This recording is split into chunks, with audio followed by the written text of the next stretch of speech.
Hello everyone, my self doctor Anshu Kabra. हमने पिछले episode में बात की प्रिवेंटिव कार्डियोलॉजी में बैकग्राउंड की। आज हम बात करेंगे असेसमेंट की। ABC बैकग्राउंड हम पिछले एपिसोड में बात कर चुके हैं, इस बार असेसमेंट की बात करेंगे। Assessment of preventive cardiology.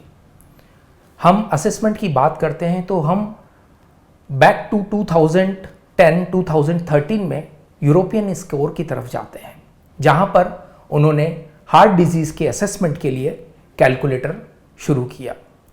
Calculator शुरू करते हैं तो हम उसके अंदर कुछ पॉइंट्स डिफाइन करते हैं जो हमें 10 साल की रिस्क असेसमेंट को बताता है। उसके अंदर क्या क्या है? उसके अंदर हैं age, sex, diabetes, hypertension, smoking और टोटल कोलेस्ट्रॉल, HDL लेवल, ये सारे के सारे उसके अंदर रिस्क फैक्टर्स हैं। अगर हम इन सब को मिलाते हैं तो हमारा कैलकुलेटर रिस्क असेसमेंट बनता है। इसको मिला के हम 10 इयर्स रिस्क निकालते हैं तो 10 इयर्स रिस्क यूजुअली 1% से लेके 20% से ऊपर तक की रिस्क निकलती है। अगर हम 20% से ऊपर की रिस्क की बात करते हैं तो ये हाई रिस्क कैटेगरी है, जिसके अंदर रिस्क असेसमेंट हमें ये बताता है कि इन पेशेंट्स को हार्ट डिजीज होने के चांसेस काफ़ी ज़्यादा हैं।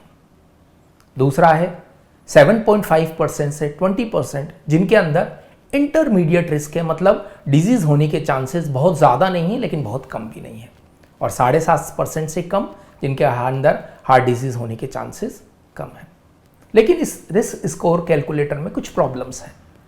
प्रॉब्लम्स ये हैं कि इन्होंने उन चीज़ों को इंक्लूड नहीं किया, जैसे फीमेल के अंदर मेनोपॉज के बाद क्या चेंजेस आते हैं, जैसे फैमिली हिस्ट्री, जैसे क्रोनिक किडनी डिजीज़, जैसे हाई ट्राइग्लिसराइड। इन सबको फिर 2018 में कैलकुलेटर में यूज़ किया गया, जिन्हें हम कहते हैं इन्हांसर, रिस्क इन्हांसर्स। इनको यूजुअली इंटरमीडिएट रिस्क कैटेगरी के अंदर हम इंक्लूड करते हैं।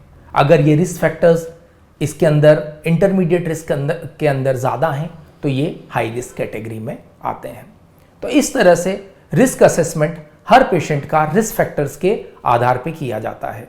अगर risk factors intermediate risk category में आते हैं तो हम रिस्क इन्हांसर को इंक्लूड करते हैं, जिसके अंदर CRP, lipoprotein A, ApoB, CKD, triglyceride, ये सारे के सारे फैक्टर्स ऐसे हैं जिनको हम इंक्लूड करके इंटरमीडिएट रिस्क कैटेगरी से हम ये देखते हैं कि ये हाई रिस्क कैटेगरी में है, और उसके अनुसार हम ट्रीटमेंट चालू करते हैं।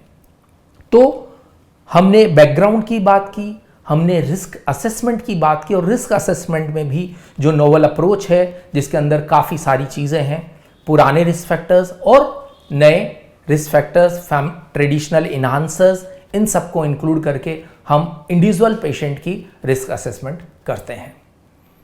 तो आज के सेशन के लिए रिस्क असेसमेंट के बाद हमने नए सेशन में बात करेंगे केयर की। थैंक यू, धन्यवाद।